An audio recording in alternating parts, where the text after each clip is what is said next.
Madame la présidente, monsieur le ministre, cette PPS s'inscrit dans la volonté du bien-être des enfants puisqu'elle propose de revoir l'une des conditions d'attribution de l'allocation de soutien familial.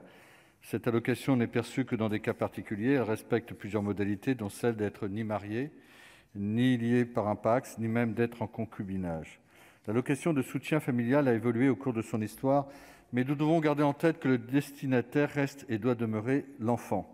Nous parlons de son éducation et de son avenir, et je salue la réflexion qu'il y a autour de ce texte, ainsi que l'engagement qu'il suscite et la qualité de nos débats. Nous comprenons les difficultés auxquelles font face les familles percevant cette allocation. Les familles monoparentales sont souvent confrontées à des préoccupations particulières et persistantes.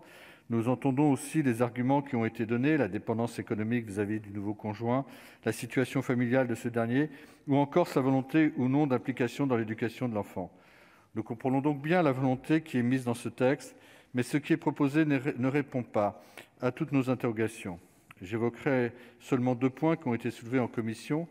Le premier est le fait d'assumer la recomposition de la famille en prenant en compte l'éducation et la charge des enfants. Cela me paraît essentiel dans le cas de mariage ou de PACS, d'autant plus que certains ont avancé le fait que le parent qui a en charge l'enfant pourrait préférer rester seul, évoquant des problèmes de fiscalité. Il est d'ailleurs regrettable que des considérations fiscales prévalent sur la recomposition d'une famille.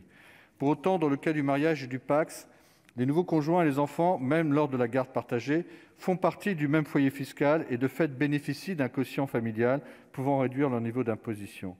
Ainsi, il serait nécessaire finalement d'approfondir tous ces mécanismes pour prendre en considération la différence entre toutes les situations de fait et de droit. Cela m'amène donc à un second point, une réforme en profondeur du système des allocations plutôt que de petites modifications, aussi importantes soient-elles. Cette réforme globale ne pourra se faire que si nous évoluons et nous faisons évoluer le système actuel dans son ensemble. Ses faiblesses comme ses forces devront donc être clairement identifiées. L'une de ces faiblesses est le contrôle du bon fonctionnement du système. Malheureusement, les fraudes aux allocations familiales sont très nombreuses et concernent les différents types d'allocations, notamment les fraudes à la résidence ou à l'isolement. Et là, il faut bien sûr lutter contre ce phénomène. Rappelons que d'après un rapport de la Cour des comptes de septembre 2020, les fraudes sociales détectées se situent autour d'1 milliard d'euros. Au sujet des fraudes non détectées, le chiffre serait compris entre 14 et 45 milliards d'euros, ce qui bien sûr est tout à fait énorme.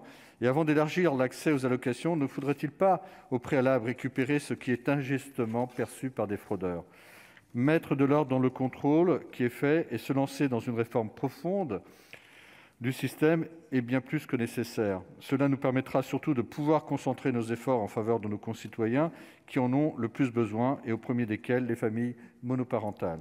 Si nous partageons donc l'idée générale dégagée par cette PPL, nous préférerions qu'une réflexion plus approfondie nous permette d'engager une réforme de plus grande ampleur, et c'est pourquoi le groupe Les Indépendants s'abstiendra.